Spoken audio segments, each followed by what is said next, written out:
Go ahead. Go on this. We got it. Which one you got? Obadiah. Yeah, you got it. Obadiah 1:18. And the house of Jacob shall be a fire, and the house of Joseph a flame, and the house of Esau for stubble, and they shall kindle in them and devour them, and there shall not be any remaining of the house of Esau, for the Lord hath spoken it. Verse 19. And they of the south shall possess the mount of Esau, and they of the plain the Philistines, and they shall possess the fields of Ephraim, and the fields of Samaria, and Benjamin shall possess Gilead. Did you read everybody? Mount Esau should be cut off by slaughter. Did you read that? That's No, I didn't read that. But that's good. Okay, yeah.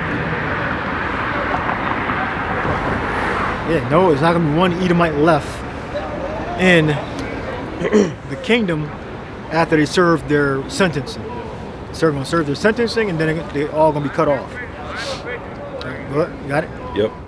All right, so I'll start at 7. Obadiah 1:7. All the men of thy confederacy have brought thee even to the border. The men that were at peace with thee have deceived thee and prevailed against thee. They that eat thy bread have laid a wound under thee. There was none understanding in him. Shall I not in that day, saith the Lord, even destroy the wise men out of Edom, and understanding out of the mount of Esau? And thy mighty men, O Teman, shall be dismayed, to the end that every one of the mount of Esau may be cut off by slaughter. Everyone in the mount of Esau, all right? Cut off by slaughter. Continue reading. Yeah. Verse 10, for thy violence against thy brother Jacob shall cover thee, and thou shalt be cut off forever. Verse 11, in the day that thou stoodest on the other side, and the day that the strangers carried away captive his forces, and foreigners entered into his gates, and cast lots upon Jerusalem. Now, these strangers are referring to actual heathens. Good. Even thou wast as one of them. Verse 12. But thou shouldest not have looked on the day of thy brother, in the day that he became a stranger, neither shouldest thou have rejoiced over the children of Judah in the day of their destruction, neither shouldest thou have spoken proudly in the day of distress. Verse 13. Thou shouldest not have entered into the gate of my people in the day of their calamity. Yea, thou shouldest not have looked on their affliction in the day of their calamity, nor have laid hands on their substance in the day of their calamity. Neither shouldest thou have stood in the crossway to cut off those of his that did escape, neither shouldest thou have delivered up those of his that did remain in the day of distress. Verse 15. For the day of the Lord is near upon all the heathen. As thou hast done, it shall be done unto thee. Thy reward shall return upon thine own head. 16. For as ye have drunk upon my holy mountain, so shall all the heathen drink continually. Yea, they shall drink, and they shall swallow down, and they shall be as though they had not been. But upon Mount Zion shall be deliverance, and there shall be holiness, and the house of Jacob shall possess their possessions. Verse 18, and the house of Jacob shall be a fire, and the house of Joseph a flame, and the house of Esau for stubble, and they shall kindle in them, and devour them, and there shall not be any remaining of the house of Esau, for the Lord hath spoken it. And they of the south shall possess the mount of Esau, and they of the plain, the Philistines, and they shall possess the fields of Ephraim, and the fields of Samaria, and Benjamin shall possess Gilead. And the captivity of this host of the children of Israel shall possess that of the Canaanites, even unto Zarephath, and the captivity of Jerusalem, which is in Sepharad, shall possess the cities of the south.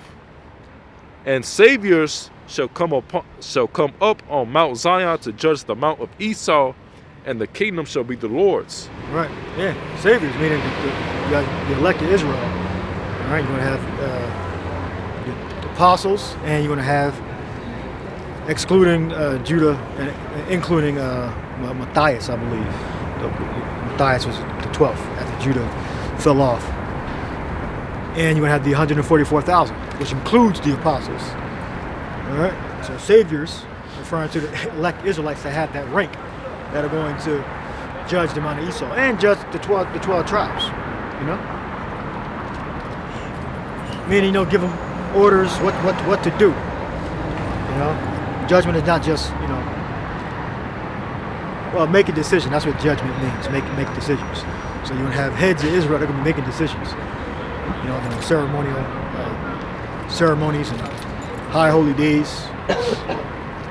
And when we're going to be gathered, congregation. Right?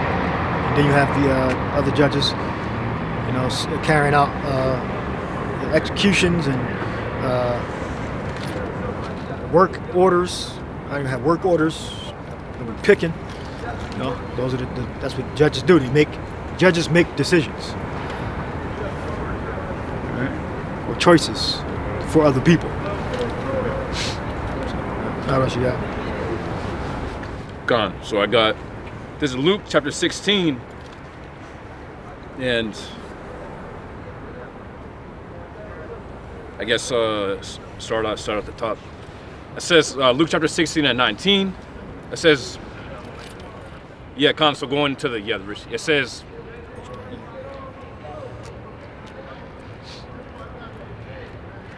so it says Luke chapter 16 and 19, there was a certain rich man which was clothed in purple and fine linen and fed sumptuously every day. It says, and there was a certain beggar named Lazarus, which was laid at his gate full of sores, and desiring to be fed with the crumbs which fell from the rich man's table. Moreover, the dogs came and licked at his sores. It says, and it came to pass that the beggars died and was carried by the angels into Abraham's bosom. Exodus 15:1.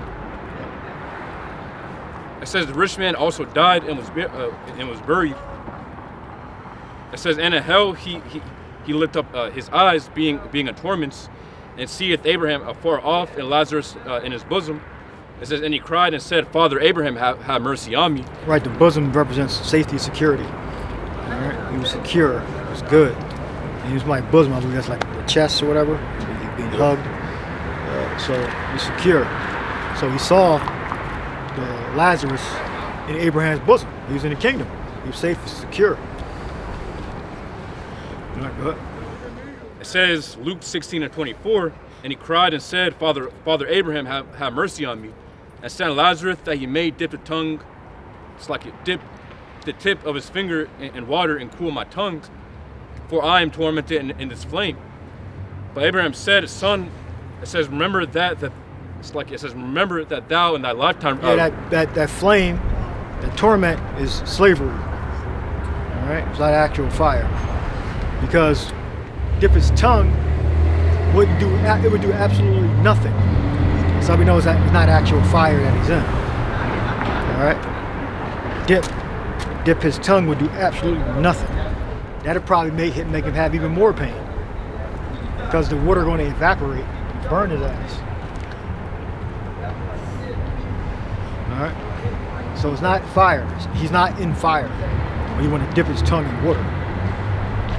Good.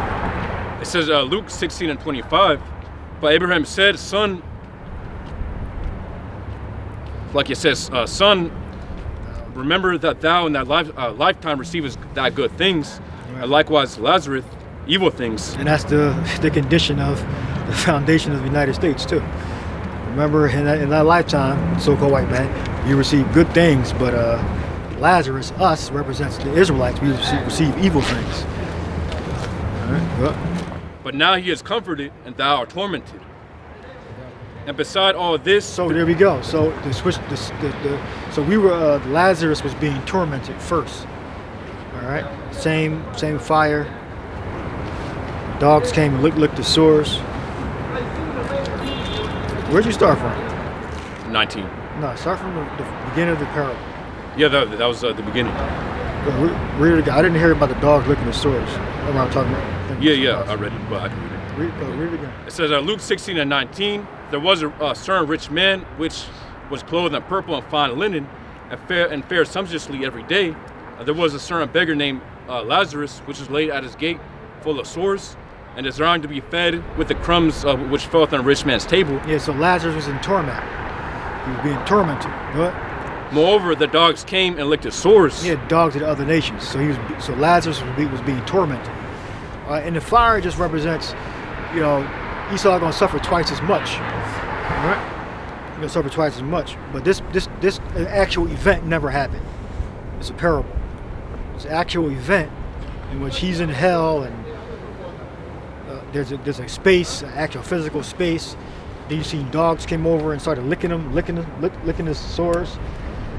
Dogs, first of all, dogs don't lick people's fucking sores. You know, they would start eating them. If anything, if they would start licking them, they start gnawing at them. It says he just licked them. All right, that represents making the wounds worse. All right, making the torment worse. You're already being tormented, but now you know the other nations came in and helped because they are in league with Esau. All right? Yeah. So when dogs start licking things, then they start to bite. They lick it just to get a taste of it. Then they start gnawing into it. All right. Yeah. Go ahead. And also to bring out real quick, there's basically, you know, this one guy who believed that, you know, a dog licking his sores will heal him. But, you know, it got infected, and then that removed like all of his limbs basically. So Shit. See. you know, that's what happens, because you know there's like a myth. It's a common saying. Yeah. Let a dog lick your open wounds. It'll help it heal. And then, you know, then it's gonna heal 2 times faster or whatever, you know. Dog tongue is cleaner than a human's, something like that. Yeah, something like that. It's crazy. They have different bacteria that they can fight off. So, but if it get on you, you know, it'll infect your blood-borne diseases. Yep. You know, so diseases, the blood that attracts bacteria and viruses all around us. So if you have open wounds, you have blood-borne diseases. So if you lick it, that's more bacteria going to attract more blood-borne diseases. So yeah, it makes sense to get amputated. Go ahead. It says Luke 16:22, and it came to pass that the beggar died and was carried by the angels into Abraham's bosom. The rich man also died and was buried. It says, and in hell he lifted up his eyes, being in torments, and seeth Abraham afar off, and Lazarus in his bosom. And he cried and said, Yeah, so in the kingdom, Esau and Jacob are going to be right next to each other because they're going to be serving. They're going to be serving us. They're not going to be far off. That's how we know that this is a parable to symbolize Jacob and Esau, the righteous and the wicked. All right, what? It says, and he cried and said, well, Luke chapter 16:24, it says, and he cried and said, Father Abraham, have mercy on me, and send Lazarus. It says that he may dip the tip of his finger in water and cool my tongue. Yeah, again, this is a parable. This would do nothing. It would probably cause him more pain, or he wouldn't feel anything at all. It would make more sense that he would say, okay, take me out of here. But it's a parable. Go ahead. For I am tormented in this flame. But it says Luke 16:25. But Abraham said, Son, remember that thou in thy lifetime receivest thy good things, and likewise Lazarus evil things. But now he is comforted, and thou art tormented. And beside all this, between us and you, there is a great gulf fixed, so that they which would pass from hence to you cannot, neither can they pass to us that will come from thence. Right. At the time, they had the Romans. They were oppressing our people. So the Romans were oppressing our people. You know, this was a symbol of the Edomites, you know, to the Romans, which is a parable because Yahushua never spoke directly against the Romans. He always used parables. So the Romans go back to Esau. And it was a wise thing to speak in parables. So Esau, he was referring to the Romans, which in turn he was referring to Esau. Luke 16:27. Then he said, I pray thee, therefore, Father, that thou wouldest send him to my father's house. For I have 5 brethren, that he may testify unto them, lest they also come into this place of torment. Right. So they were still alive. He was in torment, which, again, this is a parable. All right, go ahead.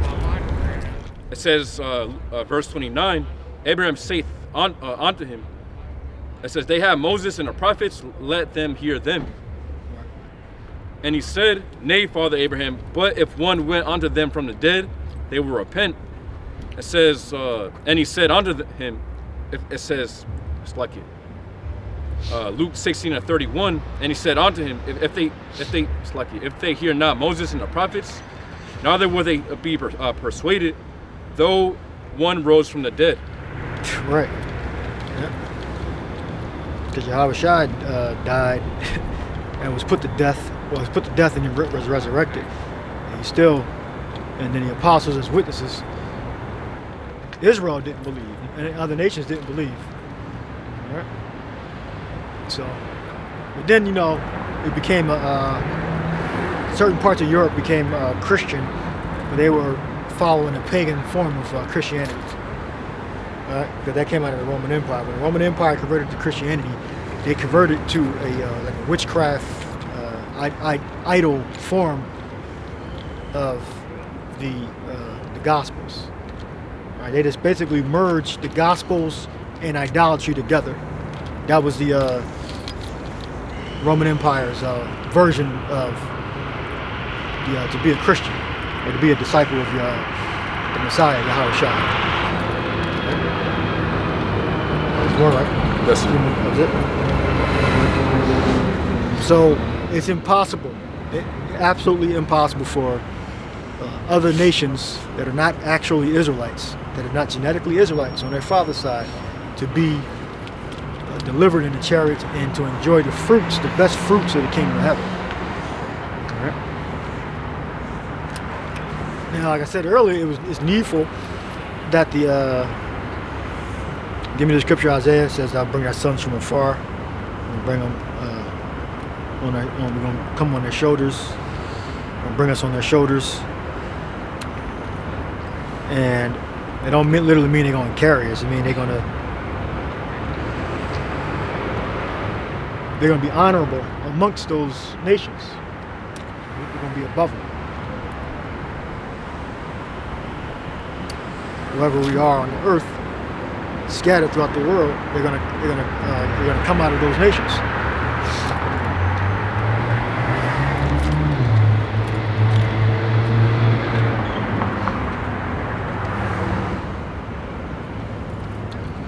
The Israelites are going to have a glow. Every Israelite's going to have a glow, and our stature is going to be different also. So there's going to be no confusion between a Hamite or Israelites. There's going to be absolutely no confusion. Right? Even if we weren't glowing, you're going to see our stature going to be different.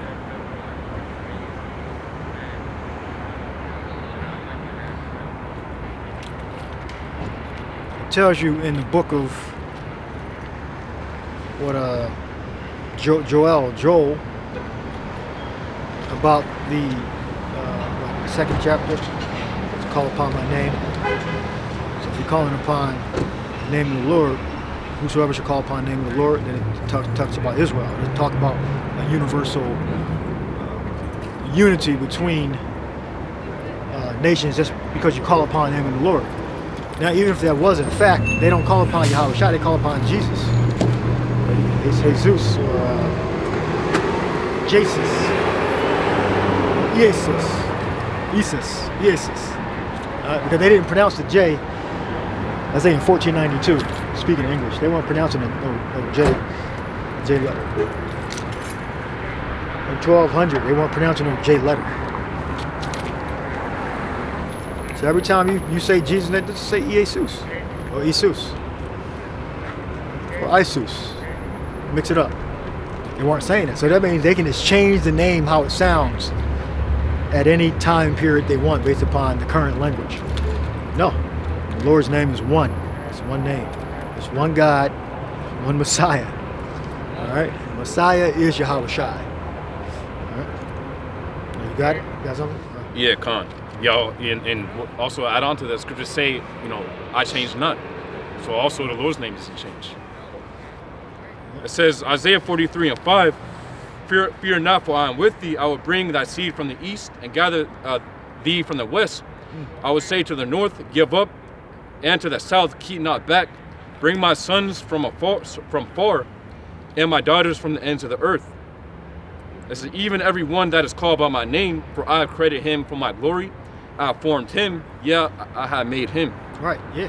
So we could be any other nations. We could have easily said, bring my sons from Moab. He says, bring my sons from Egypt. He could have said, they started naming different names of nations, but the simpleton would say, oh, look, it says right there, the Egyptians can be saved. Oh, the Moabites can be saved. See, everybody can be saved. No, he just chose not to use a more general term, but he could have been specific to specific regions. All right, and at certain times the Lord does. He'll say something general, then he'll say specific regions. All right. Go ahead. Get more. Gone. I can start the first verse. Yeah, go ahead. Gone. It says Isaiah 43:1. But now thus saith the Lord Yahweh that created thee, O Jacob. It says, and he that formed thee, O Israel, fear not, for I have redeemed thee. I have called thee by thy name, thou art mine. It says, when thou passest through the waters, I will be with thee, and through the rivers they shall not overflow thee. When thou walkest through the fire, thou shalt not be burned, neither shall the flame kindle upon thee. It says, for I am the Lord Yahweh, thy power, the Holy One of Israel, thy Savior. I gave Egypt for thy ransom, Ethiopia and Seba for thee. Yeah, I gave Egypt for thy ransom. All right, so give me firstborn in Egypt was killed. Give me that. Find that. Firstborn in Egypt was put to death. They didn't do anything directly evil to the Israelites. Every single one. But the Lord judges the nation. They give me Exodus 15th chapter. All right. Firstborn of Egypt, from the person to the animal, was put to death. All right. Having done nothing directly, the majority of them anyway. It had thousands of Egyptians dead and their cattle, tens of thousands of dead. You got it? Gone. It says Exodus chapter 12:29. It says, and it came to pass that at midnight the Lord Yahweh smote all the firstborn in the land of Egypt, or in the land of Egypt, from the firstborn of Pharaoh that sat on his throne unto the firstborn of the captive that was in the dungeon. It's like a dungeon. It says, and all the firstborn of the cattle. All right. Yeah. So all put to death. All right. So it wasn't just the government. It wasn't just the government of the Egyptians that died, or the ones that, when Jacob was working in the field, they came back and threw tomatoes at him. No, it was every single one that had no contact, that helped Israelites, that didn't help Israelites, that didn't really think Jacob was such a bad people. But they just happened to be captivity in their land. Every single firstborn indiscriminately were all put to death. That's how we know that you can't just be do good to Israel. And if Pharaoh was firstborn, he would have got put to death, but apparently he wasn't the firstborn. Unless the Lord spared him somehow. Right? But they were all put to death. You got more on that? Yeah, Khan. It says Exodus chapter 12:30, and Pharaoh rose up in the night, he and all his servants, and all the Egyptians. I believe that was the last straw, right? When they said, get the hell out. Yep. It says, Khan. It says, Exodus chapter 12:30, and Pharaoh rose up in the night, he and all his servants, and all the Egyptians. And there was a great cry in Egypt, for there was not a house where there was not one dead. Damn. Yeah. Thrust us out. Yeah, Esau, he understands lawsuits and extreme violence. That's two things that Esau understands. Yep. I guess the Egyptians do too. Now, Babylon, America is spiritually Egypt. Not actually Egypt, but spiritually. Egypt, Rome, Greece. What? It says, verse 31. Yeah, so Exodus chapter 12:31. And he called for Moses and Aaron by night and said, rise up and get you forth from among my people, both ye and the children of Israel, and go serve the Lord Yahweh as ye have said. Also, it says, also take your flocks and your herds, as ye have said, and be gone, and bless me also.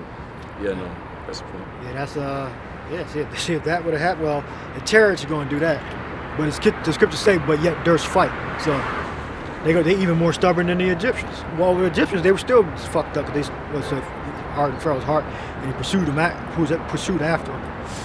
All right, so go continue to read. Let's read the pursuit, and then we jump to the 15th chapter. It says Exodus chapter 12 and 33, and the Egyptians were urging upon the people that they might send them out of the land in haste, for they said, "We be all dead men." And the people took their dough before it was leavened, their netting troughs being bound up in their clothes upon their shoulders. It says, and the children of Israel did according to the word of Moses, and they borrowed of the Egyptians jewels of silver and jewels of gold and raiment. It says, and the Lord Yahweh gave the people favor in the sight of the Egyptians, so that they lent unto them such things as they required. It says, and they spoiled the Egyptians. They robbed them. What? Yeah.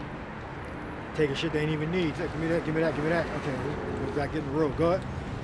It says, and the children of Israel journeyed from Ramesses to Succoth, about 600,000 on foot that were men beside children. What?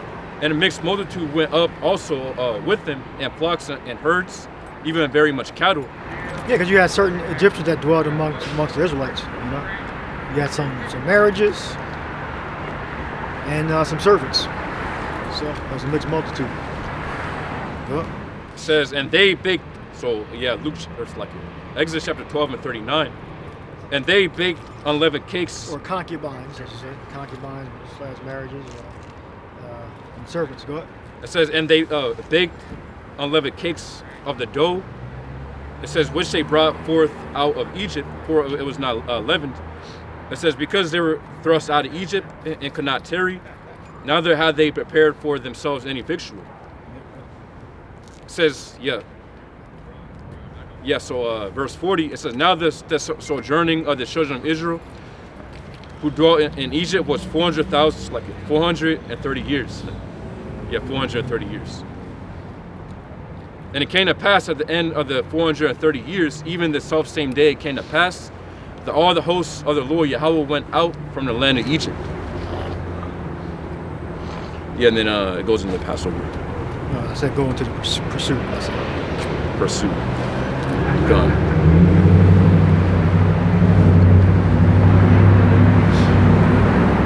Right before the car crosses that.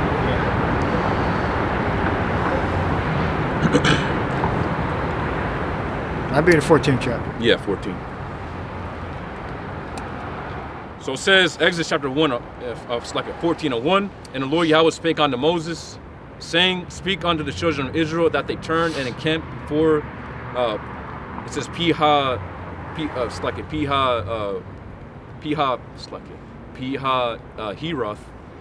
between Migdol and the sea over against Baal's Zephon, before it shall ye encamp by the sea. For Pharaoh will say to the children of Israel, they are entangled in the land, the wilderness hath shut them in. It says, and I will harden Pharaoh's heart, that he shall follow after them, and I will be hallowed, and I will be honored upon Pharaoh and upon all his hosts. It's like it says, that the Egyptians may know that I am the Lord Yahweh, and they did so. It says, and it was told the king of Egypt that the people fled. It says, and the heart of Pharaoh, and of his servants was turned against the people. And they said, what? It says, why have we done this, that we have let Israel go from serving us? And he made ready a chariot and took his people with him. And he took 600 chosen chariots, and all the chariots of Egypt, and captains over every one of them. And Lord Yahweh hardened the heart of Pharaoh, king of Egypt, and he pursued after the children of Israel. It says, and that the children of Israel went out with an high hand. It says, but so verse 9. It says, but the Egyptians pursued after them. It says, all the horses and chariots of Pharaoh and his horsemen and his army and overtook them encamping by the sea beside it says Heroth before Baal Zephon. It says in it says verse 10. And when Pharaoh drew nigh, that the children of Israel lifted up their eyes, and behold, the Egyptians marched after them. It says, and they were sore afraid, and the children of Israel cried out unto the Lord Yahweh. And they said unto Moses, because there are no graves in Egypt, hast thou taken us away to die in the wilderness? Wherefore, it says, hast thou dealt thus with us to carry us forth out of Egypt?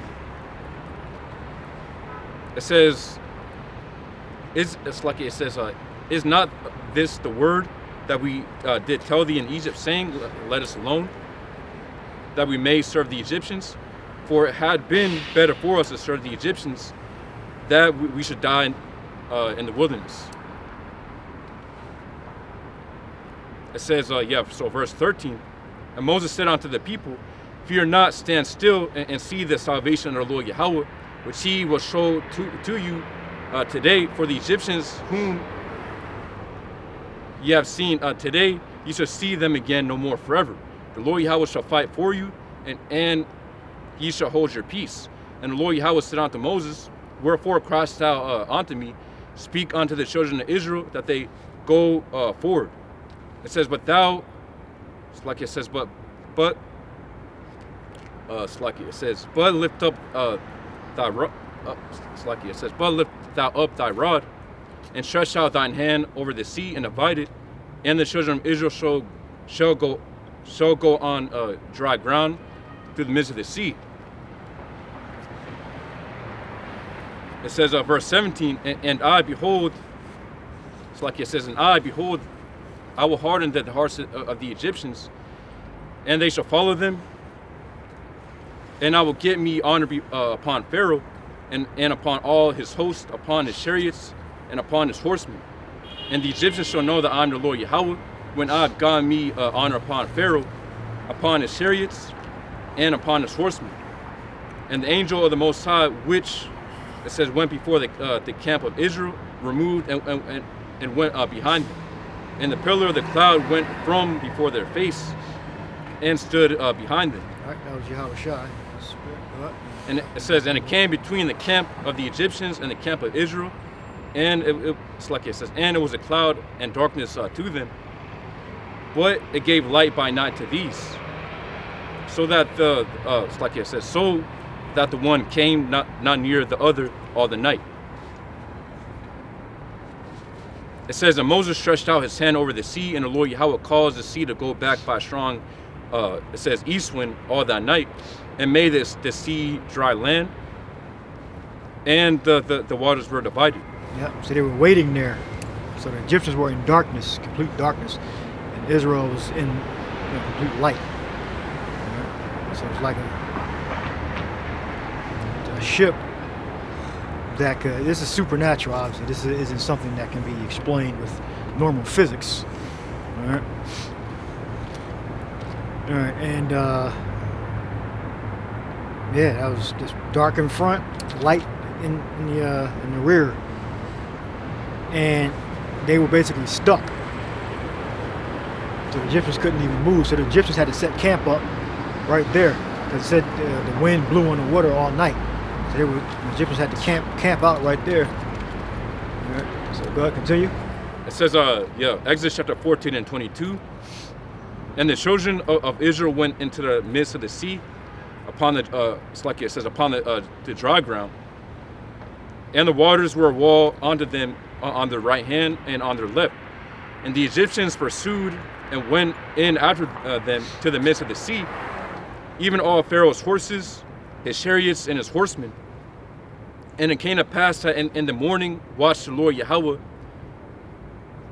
It's like it says, and it came to pass that in the morning watch, the Lord Yahweh looked onto the hosts of the Egyptians through the pillar of fire and of the cloud, and troubled the hosts of the Egyptians, and took off the chariot wheels that they drave them heavily, so that the Egyptians said, let us flee from the face of Israel, for the Lord Yahweh fighteth for them against the Egyptians. And the Lord Yahweh said unto Moses, stretch out thine hand over the sea, that the waters may come again upon the Egyptians, upon the chariots, and upon the horsemen. And Moses stretched forth his hand over the sea, and the sea returned to his strength, when the morning appeared, it says, and the Egyptians fled against it. And the Lord Yahweh overthrew the Egyptians in the midst of the sea. And the waters returned and covered the chariots, the horsemen, and all the it's like it's in all the hosts of Pharaoh that came into the sea after them. All right, read the 15th chapter. Go. Somebody should already have the 15th chapter ready. Somebody else read. This book of Exodus 15:1. Then sang Moses and the children of Israel this song unto the Lord, and spake, saying, I will sing unto the Lord, for he hath triumphed gloriously. The horse and his rider hath he thrown into the sea. The Lord is my strength and song, and he has become my salvation. He is my power, and I will prepare him an habitation. My father's power, and I will exalt him. The Lord is a man of war, the Lord is his name. Pharaoh's chariots and his host hath he cast into the sea. His chosen captains also are drowned in the Red Sea. The depths have covered them, they have sunk into the bottom as a stone. Thy right hand, O Lord, is become glorious in power. Thy right hand, O Lord, hath dashed in pieces the enemy. And in the greatness of thine excellency, thou hast overthrown him, them that rose up against thee. Thou sendest forth thy wrath, which consumed them as stubble. And with the blast of thy nostrils, the waters were gathered together, the floods stood upright as an heap, and the depths were congealed in the heart of the sea. The enemy said, I will pursue thee, I will overtake, I will divide the spoil, my lust shall be satisfied upon them, I will draw my sword, my hand shall destroy them. Thou didst blow with thy wind, the sea covered them, they sank as lead in the mighty waters. Who is like unto thee, O Lord, among the gods? Who is like thee, glorious in holiness, fearful in praises, doing wonders? Thou stretched out thy right hand, the earth swallowed them. Thou in thy mercy hast led forth the people which thou hast redeemed. Thou hast guided them in thy strength unto thy holy habitation. The people shall hear and be afraid. Sorrow shall take hold on the inhabitants of Palestina. Then the dukes of Edom shall be amazed. The mighty men of Moab, trembling, shall take hold upon them. All the inhabitants of Canaan shall melt away. Fear and dread shall fall upon them. By the greatness of thine arm, they shall be as still as stone, till thy people pass over, O Lord, till the people pass over which thou hast purchased. Thou shalt bring them in, and plant them in the mountain of thine inheritance, in the place, O Lord, which thou hast made for thee to dwell in the sanctuary, O Lord, which thy hands have established. The Lord shall reign forever and ever. For the horse of Pharaoh went in with his chariots and with his horsemen into the sea, and the Lord brought them again, the waters of the sea, upon them. But the children of Israel went on dry land in the midst of the sea. And Miriam the prophetess, the sister of Aaron, took a timbrel in her hand, and all the women went out after her with timbrels and with dances. And Miriam answered them, Sing ye to the Lord, for he hath triumphed gloriously. The horse and his rider hath he thrown into the sea.